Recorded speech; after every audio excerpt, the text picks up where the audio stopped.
Wassalatu wassalamu ala asyrafil anbiya'i wal mursalin wa ala alihi wa sahbihi ajma'in. Rabbi shrah li sadri wa yassir li amri wahlul 'uqdatam min lisani yafqahu qawli.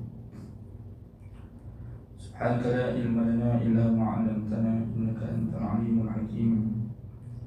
Wa la hawla wa la quwwata illa billahil 'aliyyil 'azim. Amma ba'd. Tuan-tuan muslimin muslimat ahli Jumaah yang dirahmati Allah Subhanahu wa taala.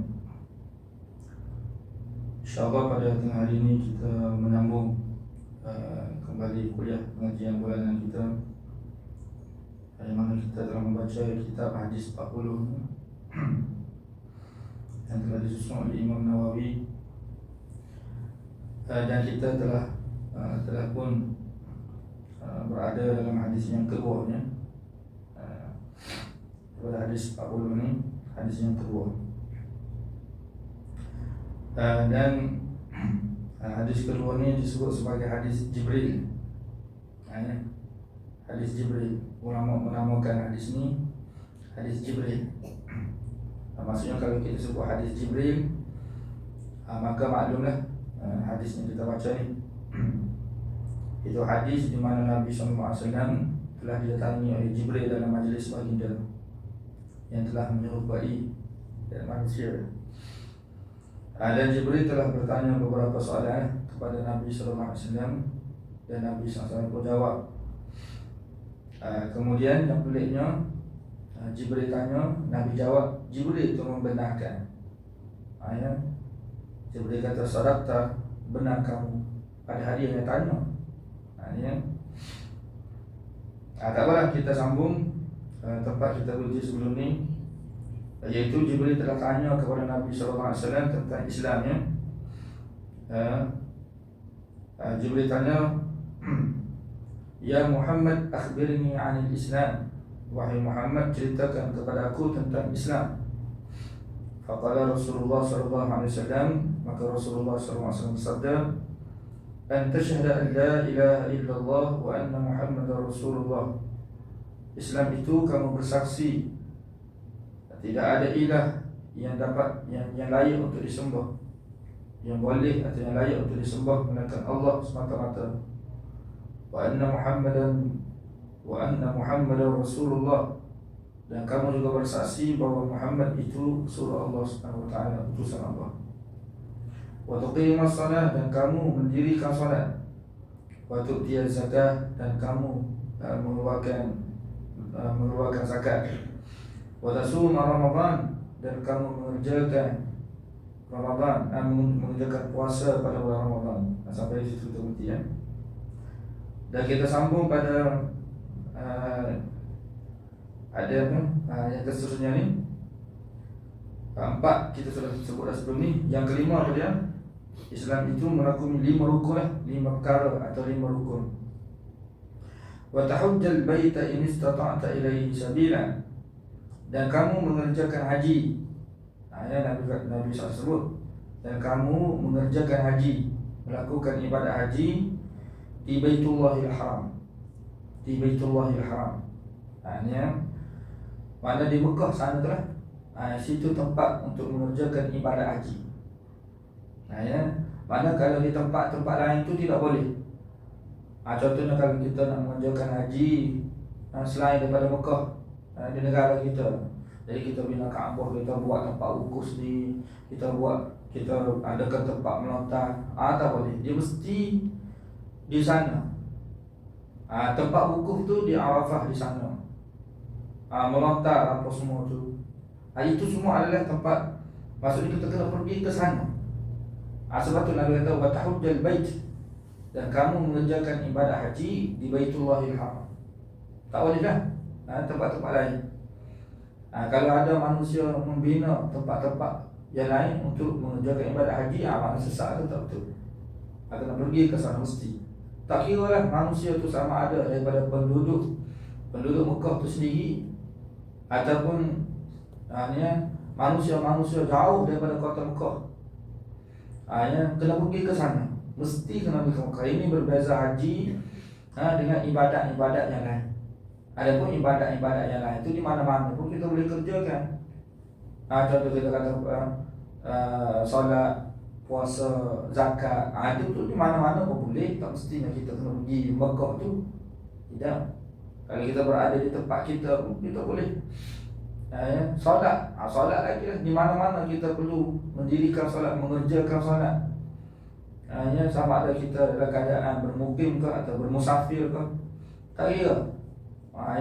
Kita pergi ke mana-mana pun boleh. Allah jadikan tanah tu suci, Nabi sebut. Dijadikan bumi ni suci. Mana boleh mengerjakan, sebab syarat utama untuk kita mengerjakan solat ni, tempat tu kena suci, bersih. Jadi Nabi SAW kata tanah ni dijadikan bersih, dijadikan suci oleh Allah Subhanahu Wa Taala. Mana kita boleh sujud, kita berada di mana saja pun, dalam hutan ke, di bukit ke, dalam gua ke, dalam laut ke contohnya, dalam kapal selam ke, tak kira lah. Kita mesti mengerjakan solat. Puasa pun sama juga. Adapun haji ni berbeza. Haji tidak sama seperti mana ibadat lain. Sebab untuk menyempurnakan ibadat haji itu kita kena pergi ke sana. Nisbah kepada tempat. Yang pertama tempat tu di sana lah, di Mekah tu. Sebab itulah bila Allah Subhanahu Wa Taala perintah kepada Nabi Ibrahim itu, wa'azzin fin nasi bil haji ya'tuka rijalan wa 'ala kulli dhamirin ya'tuna min kulli fajjin 'amiq. Allah Taala sebut dalam Quran. Yang kamu serulah wahai Ibrahim manusia-manusia. Ketika itu manusia tidak ada pun lagi. Ketika itu manusia tidak ada lagi.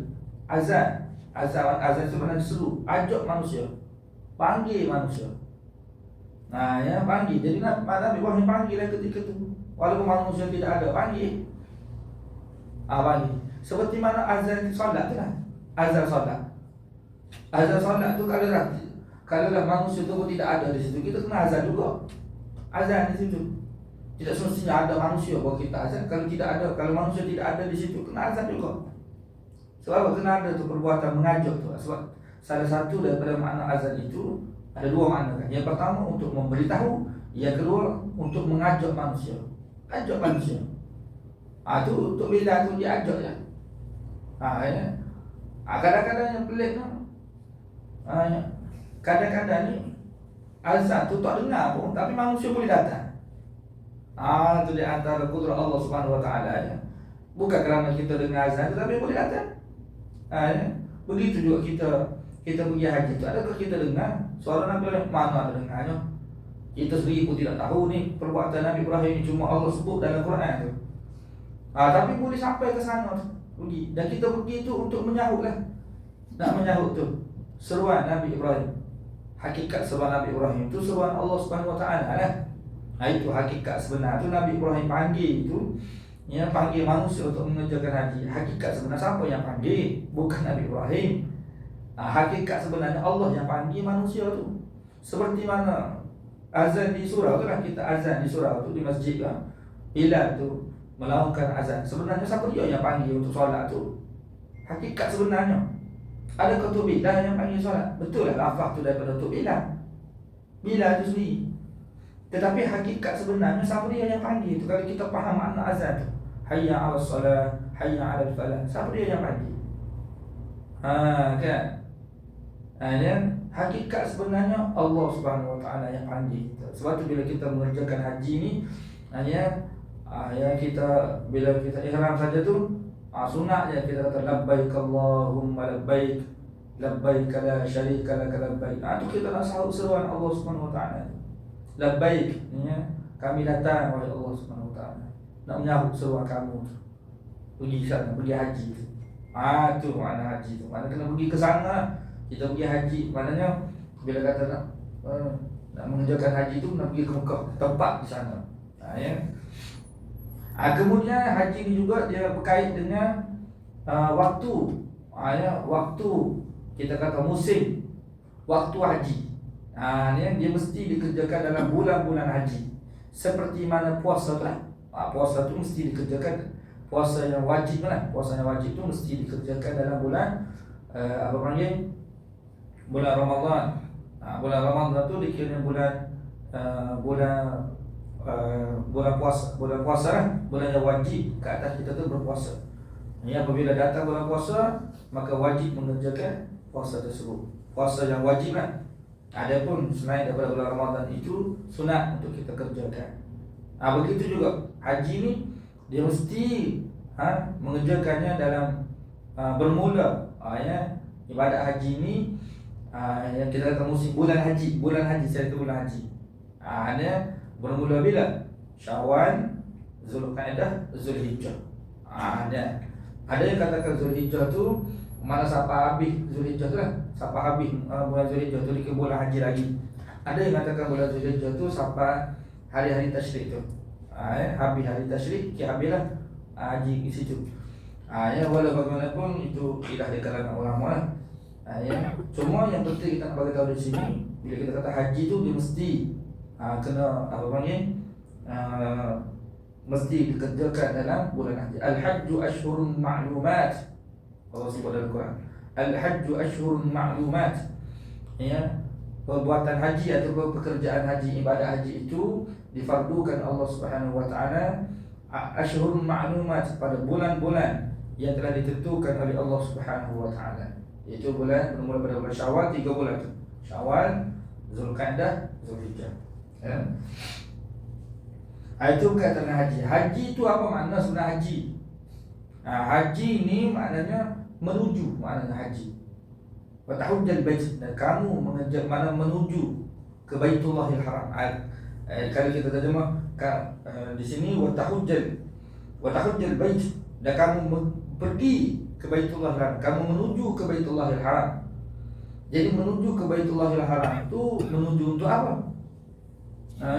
Kalau kita pergi saja tanpanya apa-apa, tidak bermaksud haji, tidak berlaku hajinya. Jadi pergi ke Baitullahil Haram itu dengan maksud untuk melakukan ibadah haji. Ini wajib lah, ini pada rukun Islam. Rukun Islam. Jadi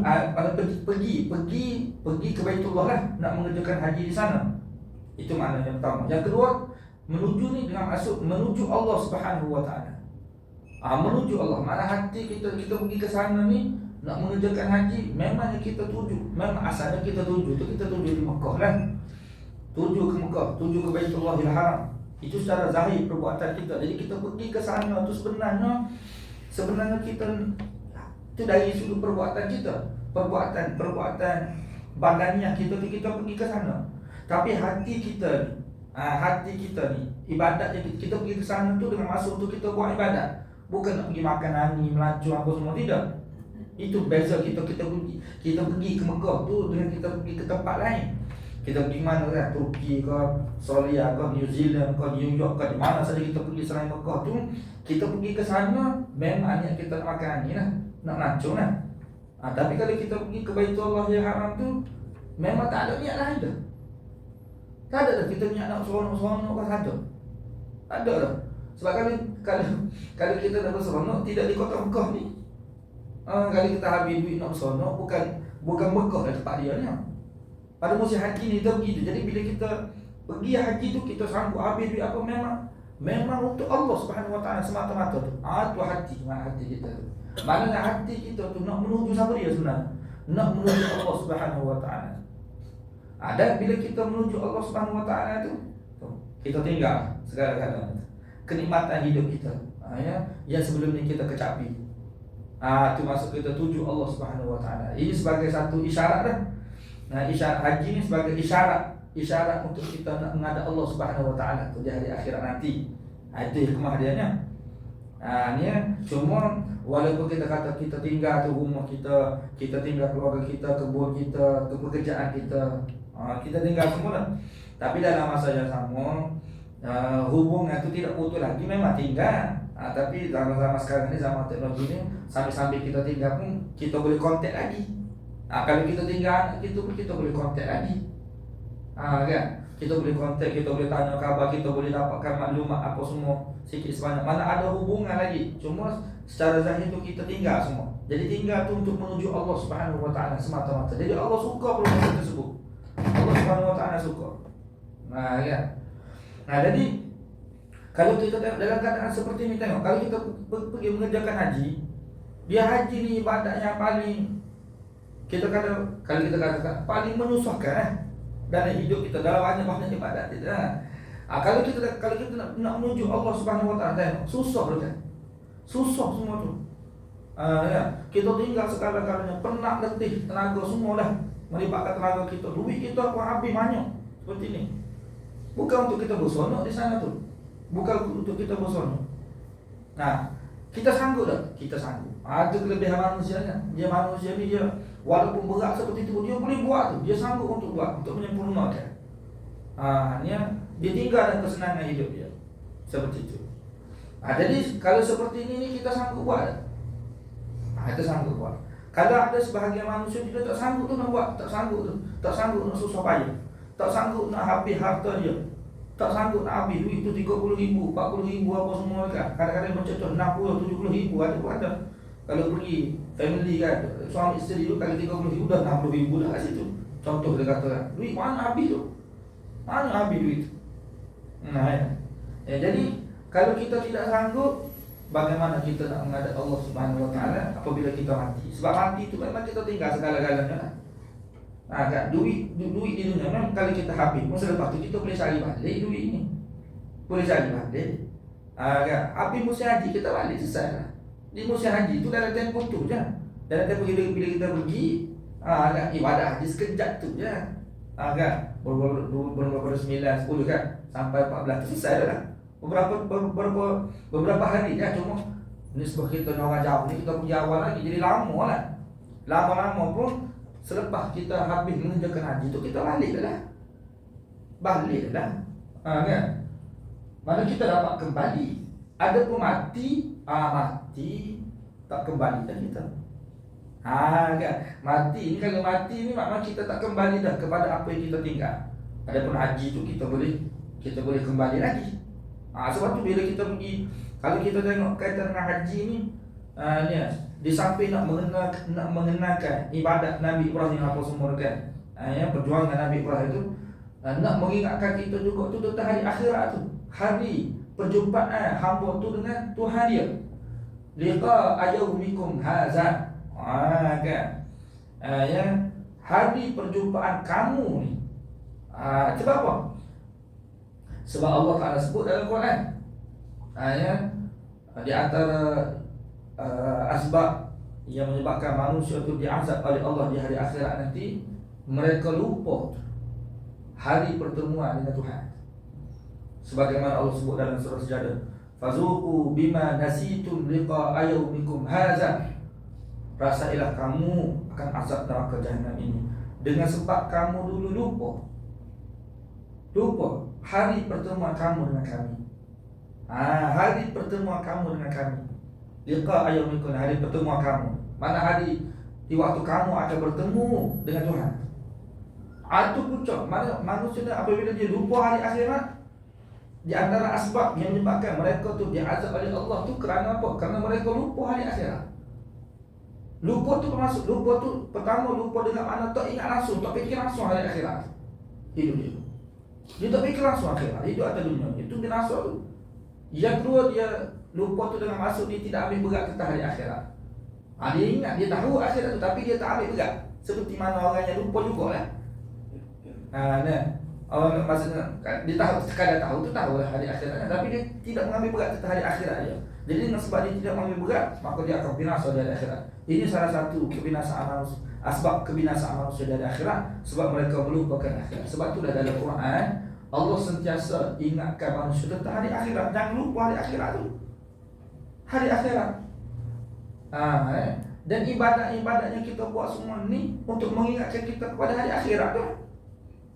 Lebih-lebih lagi haji tu sendiri. Kan? Kita tengok haji tu, contohnya wukuf dekat. Wukuf tu, musim haji ni musim manusia bersesak-sesak. Kan? Musim manusia tu bersesak-sesak. Dan bersesak-sesak ni manusia suka. Manusia tidak suka sesak-sesak ni. Manusia dia suka kan? Seperti ni lah. Relax, tak ada orang seperti ni suka.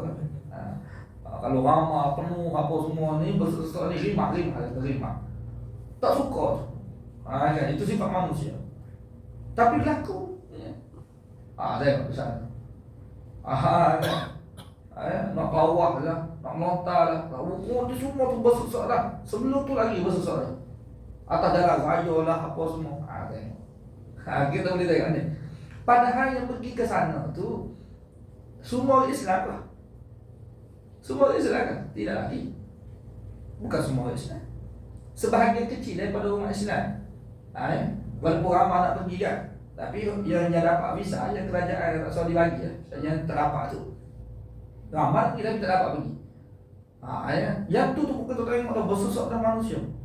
Kita boleh tak kita bayang bagaimana keadaan manusia di padang mahsyar. Bagaimana keadaan manusia di padang mahsyar ketika itu akan datang. Sedangkan di padang mahsyar ni bukan seluruh manusia lah, seluruh manusia yang telah Allah cipta, Allah bangkit, Allah kumpulkan di padang mahsyar.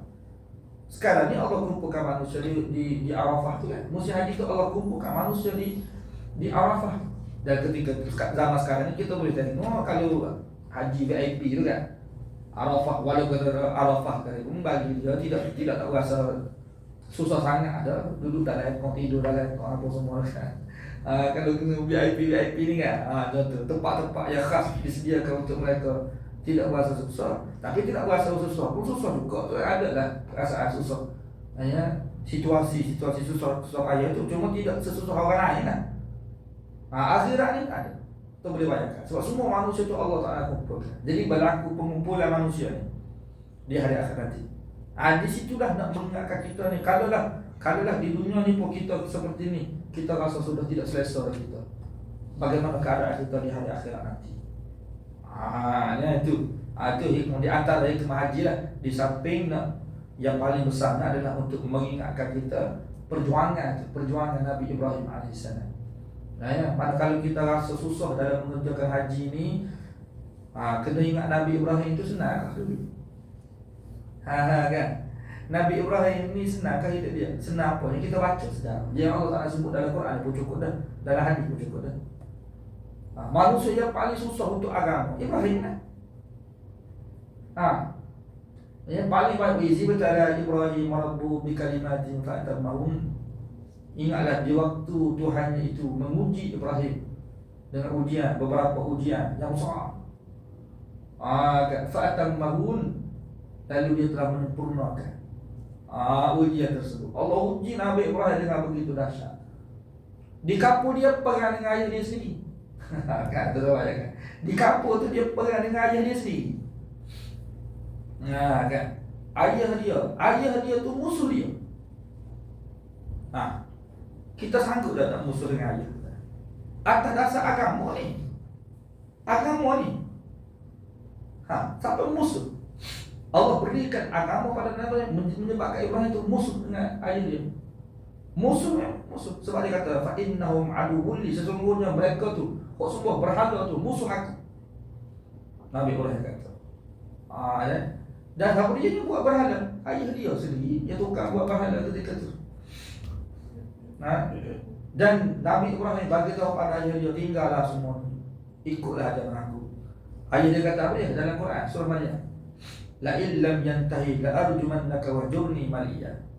Kalau kamu tak berhenti wahai Ibrahim, aku akan bunuh kamu. Siapa dia kata tu dah?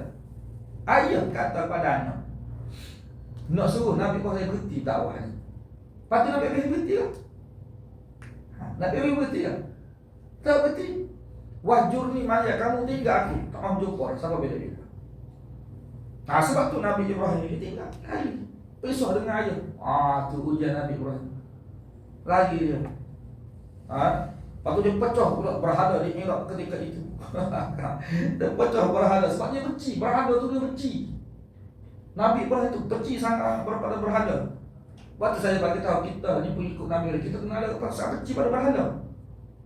Jangan. Tapi kita sedih tu ada manusia ni, kita katakan ahli politik kan, kita tidak sebutlah nama, dia boleh lalu depan berhala tu tunduk gitu. Punya nak meraih manusia kan. Sebab tu sebagai peringatan kita ni kan, politik juga tu agama nombor satu. Agama ni nombor satu, kena ingat. Orang Islam ni mengajar agama nombor satu. Jangan kita nak jaga orang kafir ni sampai kita sanggup buat benda-benda seperti itu. Jangan. Sebab dia melibatkan akidah ni. Ya. Dia benda yang tak boleh buat, benda yang agama lain kita tak boleh buat, jangan buat. Walaupun kita kata ni orang dia bukan agama kita, betul kita nak meraihkan dia, tapi janganlah sampai tu depan berhala dia pun kita duduk kepala seperti itu. Patut mana kita jati diri kita sebagai umat Islam tu penjunjung agama Nabi Ibrahim. Nabi Ibrahim benci pada berhala tu sebenarnya. Dalam bab tu boleh menipu.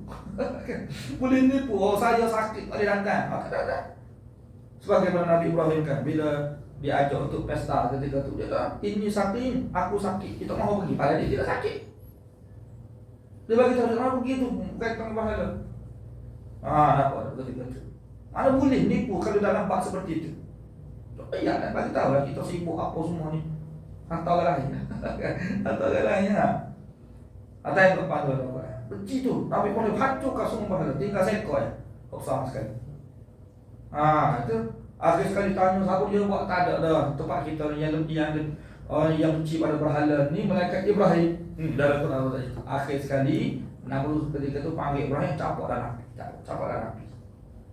Nak bunuh dia, nak dibunuh. Kan? Ayah dia pun nak bunuh dia, pemerintah pun nak bunuh dia. Itu pengorbanan Nabi. Ni pengorbanan apa ni? Pengorbanan atas dasar agama lah. Atas dasar agama ni. Perintah Allah Subhanahu Wa Taala. Masuk dalam api dia ketika itu. Kalau Allah Taala tidak perintah kepada api itu jadi sejuk kan, mati lama Nabi Ibrahim. Itu di Iraq ketika itu. Pergi Mekah pula, bawa pula isteri dia, anak dia ketika itu. Bawa pergi Mekah, bawa untuk tinggal. Siapa Mekah? Allah Subhanahu Wa Taala tinggal, suruh tinggal aja. Ada kata-kata peristiwa ni sebelum di Iraq. Tak apalah ke mana-mana, tapi bila sampai tinggal, mungkin dakwah tempat lain. Tinggal tu isteri dengan tempat yang tidak ada tanaman, ghairi zi zar'in, tidak ada tumbuhan, tidak ada asbab-asbab untuk hidup. Ada asbab untuk mati, tempat yang ada asbab tu asbab untuk mati, asbab untuk hidup tidak ada. Nabi Ibrahim tinggal isteri dan anak di situ, anak yang masih kecil lagi. Itu pengorbanan Nabi Ibrahim itu. Kita betul, kita tinggal isteri kita kerajaan hantar kan, pergi khusus ke company hantar pergi khusus, tinggal berapa bulan, sebulan ke 2 bulan ke kita tinggal kan. Tapi tinggal pun dalam bank tu 40-50 ribu kan.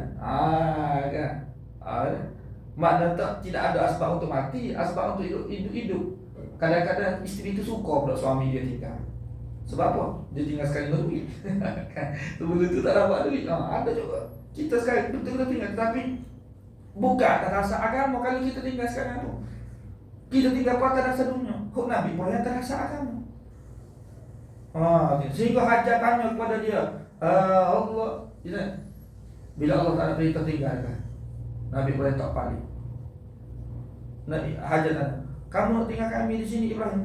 Tempat ni tak ada makanan minuman. Berkali-kali. Sehingga Hajar kata kepada Allahu amaraka bihadza. Allah ke yang suruh kamu untuk buat seperti ini wahai Ibrahim? Iya. Dia kata ya. Qalat idzal la yudhi'aka Allah, kata Hajar. Kalau begitu wahai Ibrahim, pergilah, Allah tidak akan sia-siakan kamu. Tengok tu, seorang isteri yang faham tentang agama. Kalau kita di tempat Nabi Ibrahim, kalau perempuan sama sekali tempat Nabi Ibrahim, dia kata gila dengan suami dia. Gila lah ni suami aku ni, nak tinggal aku dulu. Tak ada hajat kita. Sebab dia faham agama. Kan? Tinggal pula, tinggal. Dia dengan anak dia Ismail ketika itu yang masih kecil. Cari air itu macam-macam. Itu cerita yang kita sudah maklum kan. Pengorbanan tu. Kemudian bila Ismail besar pula, perintah pula kepada Ibrahim, sembelih anak dia pula. Tengok satu-satu Allah uji Nabi Ibrahim. Agak kalau kita di tempat Nabi Ibrahim macam mana? Boleh buat ke tidak? Boleh buat ke tidak kan? Perintah Allah Subhanahu Wa Taala. Tu pengorbanan. Di sini ada pengorbanan Nabi Ibrahim tu untuk agama. Kan? Untuk agama tu. Kalau kita kata susah pergi haji susah lah, ya Allah gini susah kan. Duit habis penak detik. Patut susah kita nak banding dengan Ibrahim tu. Boleh banding kan? Tak boleh balik. Susah-susah kita, susah macam mana kita pun tidak boleh balik lagi dengan Nabi Ibrahim. Kan? Lebih-lebih lagi ketika mana Allah perintah kepada Nabi Ibrahim sembelih anak dia. Perintah Allah kepada Nabi Ibrahim sembelih anak ni terusnya. Biasa kalau musim haji, musim korban ni kan, ceritanya akan disepak-sepak. Memang cerita tu ada dalam Quran. Cerita yang sahih. Kan? Sembelih anak tu. Sembelih anak tu. Kita pun fikir, faedah apa Allah Ta'ala perintah sembelih anak pada Nabi Ibrahim? Cuba tuan-tuan fikir apa faedah? Dari segi faedah kan? Kita bukan nak fikir faedah. Perintah Allah tu bukan fikir faedah. Allah Ta'ala nak uji ni, boleh patuh kau tak boleh patuh. Itu sebenarnya. Perintah Allah tu bukan Allah Ta'ala nak faedah daripada perintah dia tu. Daripada perintah tu apa faedah yang dia dapat? Mana ada Allah bersifat seperti itu? Maha suci Allah Subhanahu Wa Ta'ala yang berhajat pada faedah-faedah semua ni. Dia tak perlu. Kita jangan ingat Allah perintah kita solat ni, mana pada solat tu Allah Ta'ala dapat faedah dia. Allah Ta'ala dapat kedudukan dia jadi naik ke, tinggi ke, seperti mana ahli politik tu. Kan kita tengok zaman sekarang ni kan, zaman orang mengundi. Contoh tengok ya, ahli politik dia buat baik kan, buat baik sini, belanja tu, belanja ni 5 tahun. 5 tahun baru tengok muka, baru nak belanja. Kok sebelum ni tak ada nak belanja. Kenapa dia buat seperti itu tu? Kenapa? Kok cakap tu ni? Dia nak orang undi dia tu kan. Allah Subhanahu Wa Ta'ala seperti itu ke? Tidak. Dia perintah tu, dia tidak pernah ajak sikit pun terhadap perintah dia tu. Jangan kita fikir apa lah faedah Allah Ta'ala perintah Nabi Ibrahim sembelih anak. Tak ada faedah apa-apa. Lepas tu kenapa Allah Ta'ala perintah? Kenapa Allah perintah? Jawapannya nak uji Nabi Ibrahim. Boleh patuh kau tak boleh patuh? Sami'na wa ata'na. Ada pada Nabi. Agak-agak kalau Allah perintah pada kita tu, cuba kita fikir. Kalau Allah perintah pada kita sembelih anak kita, boleh buat tak? Boleh buat tak? Boleh buat tak? Lepas tu Nabi Ibrahim, dia manusia macam kita. Dia pun sayang pada anak dia. Jangan kita anggap dia tidak sayang. Dia sayang. Ketika dia berlaku perintah ni, sebelum tu dia tinggal lama dari Ismail tu. Tuan-tuan bayang, lama dia tinggal Ismail. Bila jumpa balik, setelah lama, kalau kita contohnya kita pergi kerja 5-6 tahun kita pergi kerja, kita balik anak kita besar, bagaimana perasaan kita? Dia telah tinggal lama. Tentu sekali kita akan peluk, cium, tak suka. Lama sayang, bukan main hidup kita. Ayah terutamanya kan, yang cari rezeki tu. Nabi Ibrahim tinggal sebelum tu. Dia balik anak dia besar, boleh kerja, boleh tolong dia ada ketika tu. Ketika tu Allah perintah.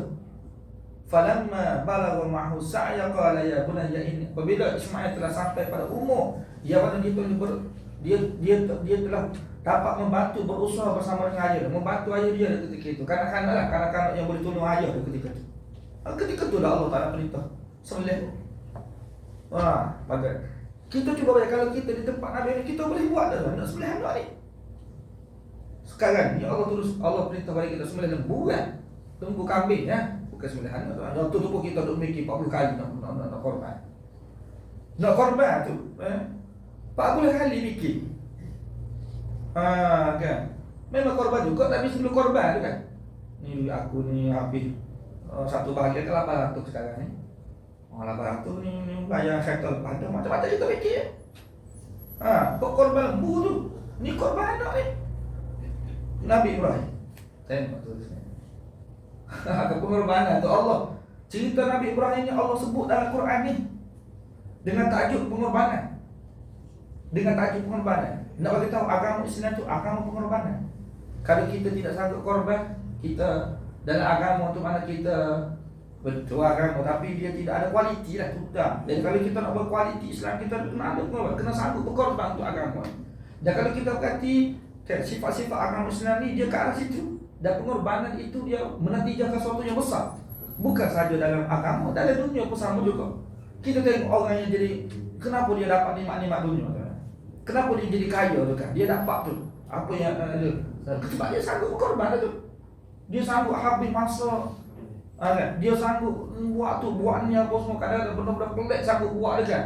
Mengaibkan, memalukan. tapi duit masuk, dapat. Dia sanggup buat seperti itu. Dia berkorban tu, bukan suka-suka dia. Dapat dari sudut dunia sekalipun. Akhirat pun sama juga, agama. Bukan saja dia, tu anak dia. 3 orang ni, suami, isteri. Yang tadi isteri kena tinggal.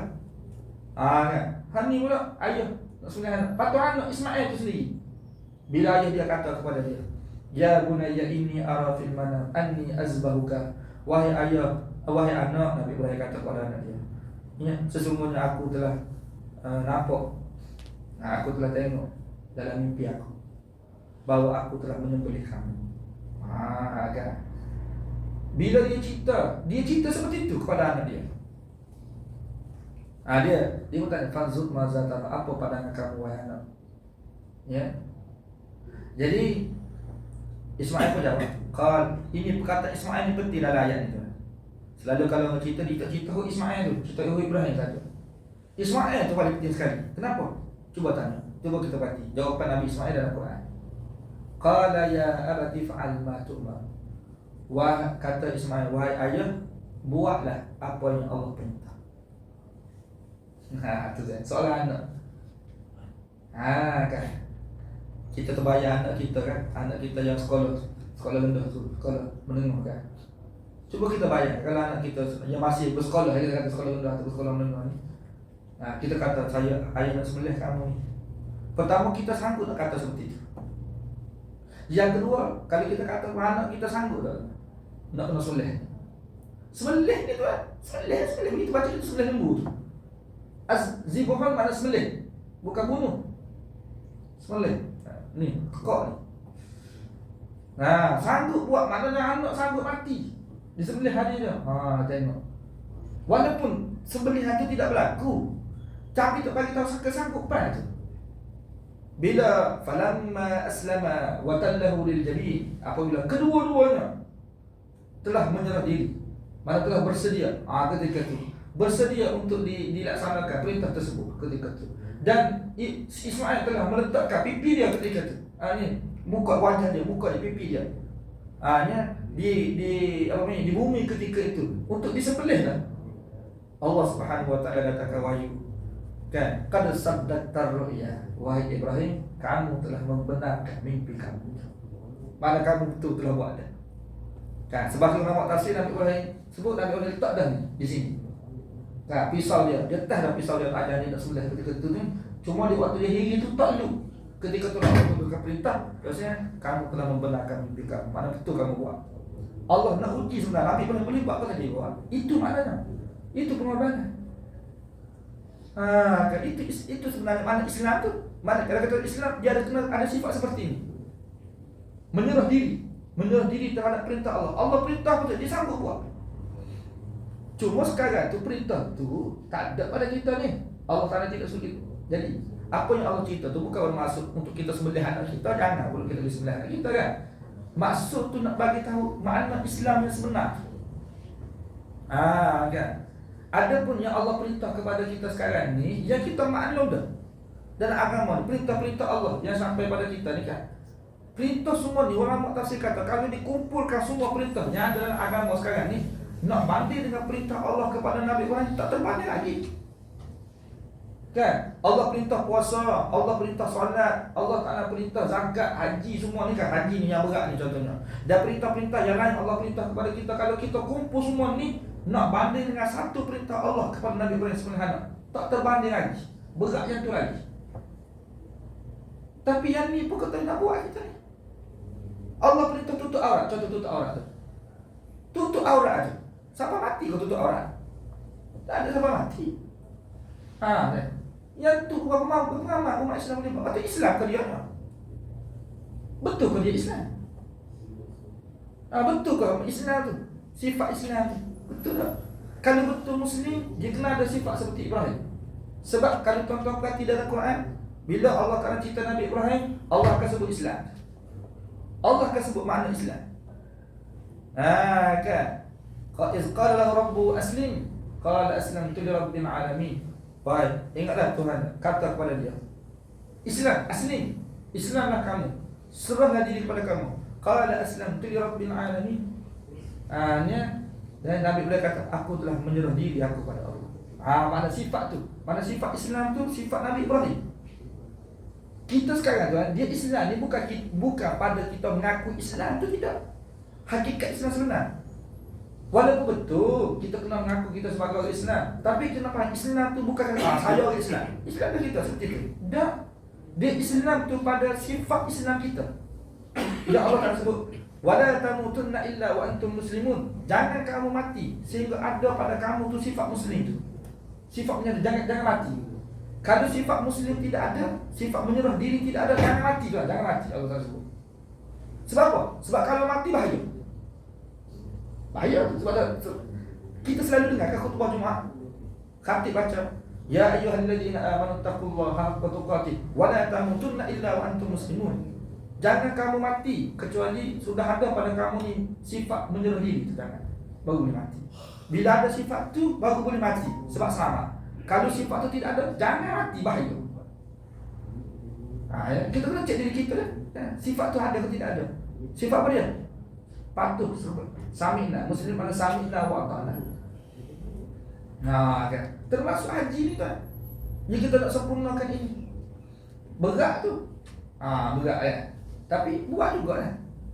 Buat kerana apa? Nak menjunjung perintah Allah Subhanahu Wa Taala. Cuma dalam hadis Nabi kata, wa tahujjal baita in istata'ta ilaihi sabila. Mana kamu menuju ke Baitullahil Haram yang untuk mengerjakan haji, ini istata'ta ilaihi sabila, sekiranya kamu mampu ya untuk sampai ke sana. Nabi kata.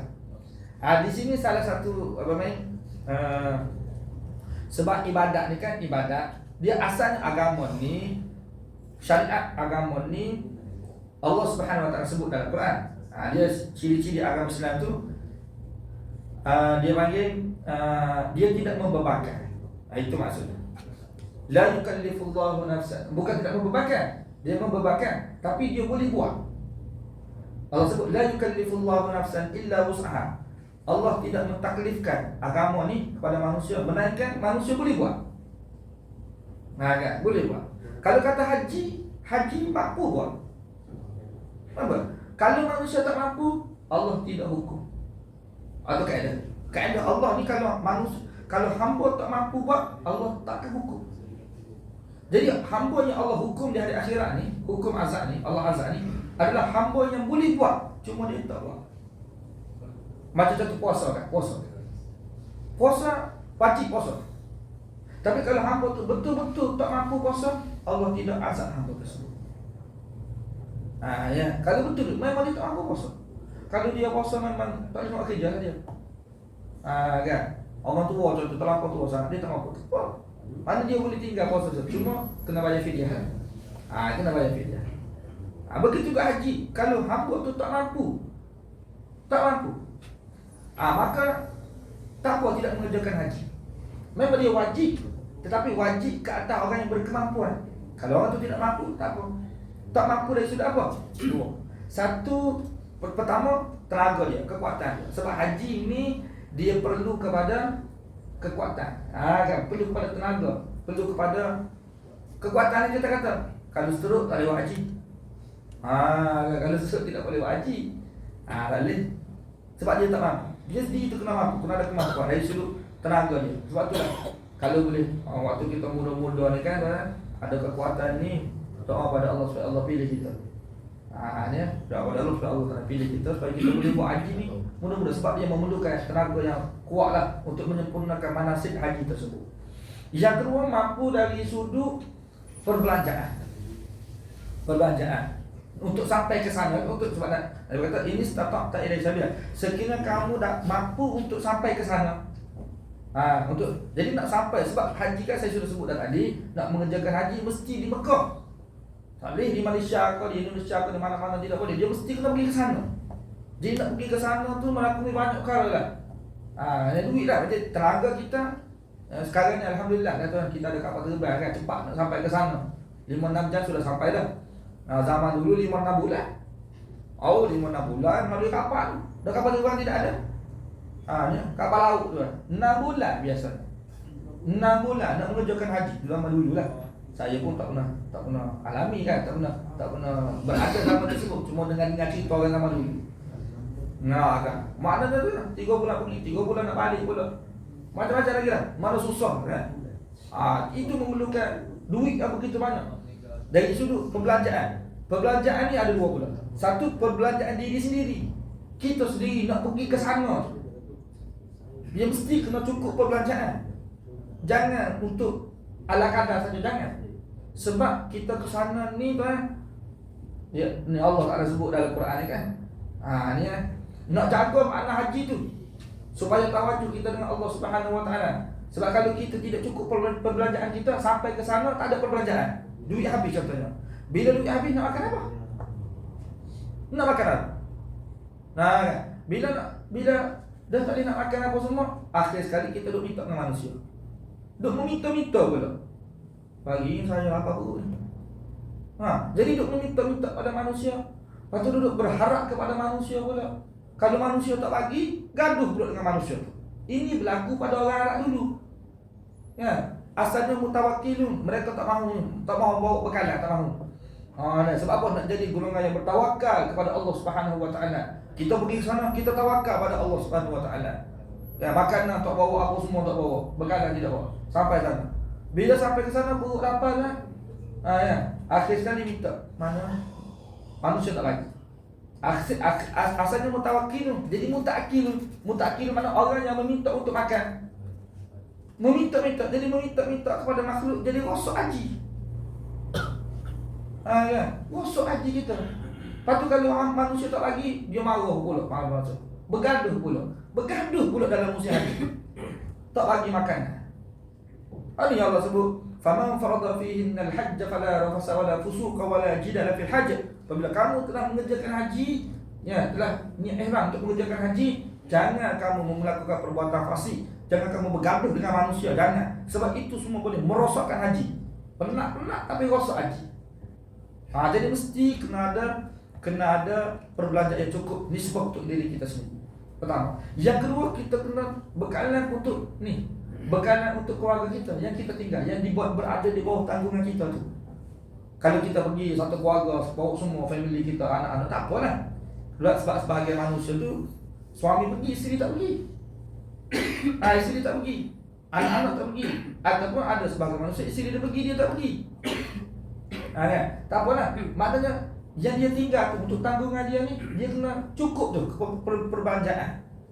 Kalau lah yang jaga tanggungan itu orang lain, kena bagi upah pula kepada orang tersebut. Kalau dia perlukan upah, bagi upah. Kalau dia nak jaga sendiri, itu pula pada dia. Maknanya menakumi semua. Kenapa tuan? Sebab kalau kita pergi haji, contoh kita pergi haji, lepas tu tanggungan kita ni kita tinggal dengan kepada orang. Orang tak sanggup nak jaga, orang jadi sakit hati, orang jadi lemah, kita tak bayar upah pada dia kan. Kita tinggal begitu saja. Kan? Orang tu berasa susah. Haji kita tidak jadi haji mabrur. Sebab apa? Kita pergi dalam keadaan menyusahkan orang lain. Jadi kena gembirakan. Orang nak jaga anak kita tu, dia setuju ke tak setuju, dia sedia ke tidak sedia. Dan kalau dia terpaksa bagi upah, bagi dia ni, untuk saya tinggal ni, saya bagi 5,000. Orang tu akan jadi syukur. Mana menakumi semua tu, jangan ataupun kita tinggal tu, kita biarkan isteri kita, anak kita tu terkapai-kapai. Terkapai-kapai ini untuk cari rezeki pula tu. Dia suruh buat tu macam Nabi Ibrahim buat dulu kan. Siti Hajar tu. Tidak gitu mana dia kan. Jangan.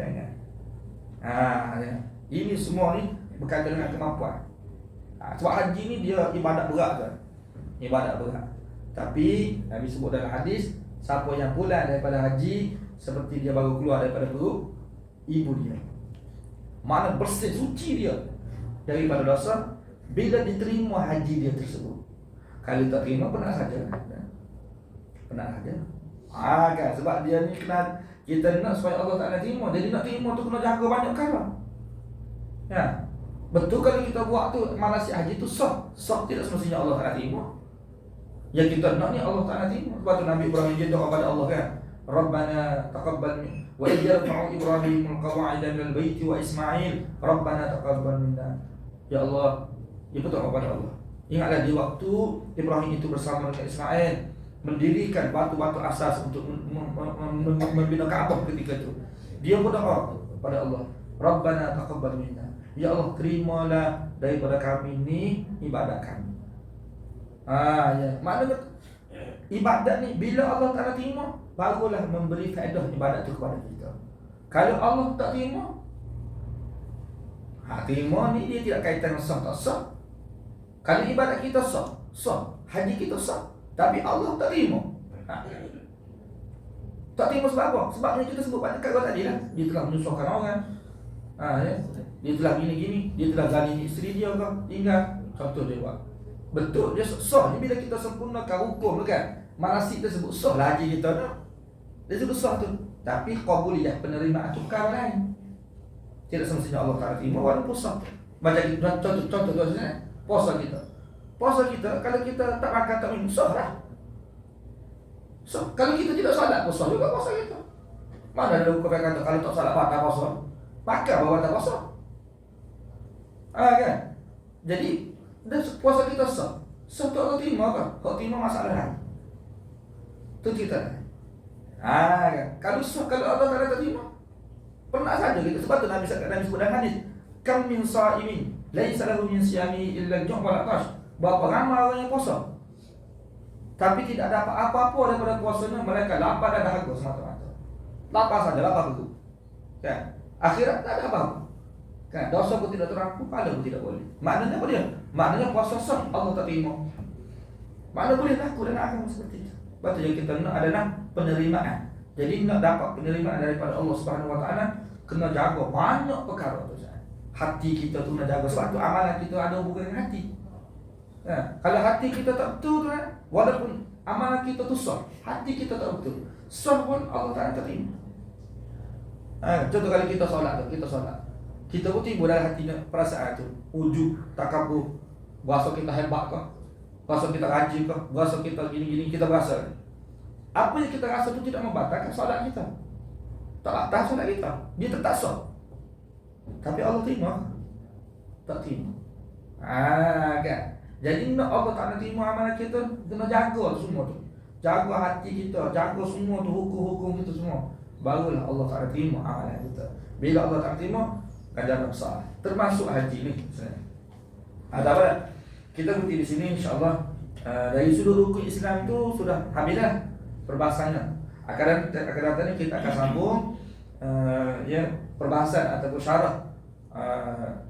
Jibril itu dia tanya kepada Nabi tentang iman pula. Akhbirni 'anil iman. Cerita kepada aku tentang iman. Nabi pun jawab iman gini. Jadi kita akan sambung dalam kuliah kita pada akan datang insya-Allah. Sekadar untuk hari ini, apa yang baik kepada Allah Subhanahu Wa Taala, segala kelemahan, kekurangan daripada diri saya sendiri, minta ampun kepada Allah dan minta maaf kepada saya. Kita berjumpa lagi insya-Allah. Billahi taufiq wal hidayah. Assalamualaikum warahmatullahi wabarakatuh. Alhamdulillahirabbil alamin wassalatu wassalamu ala asyrafil anbiya'i wal mursalin wa ala alihi washabbihi ajma'in.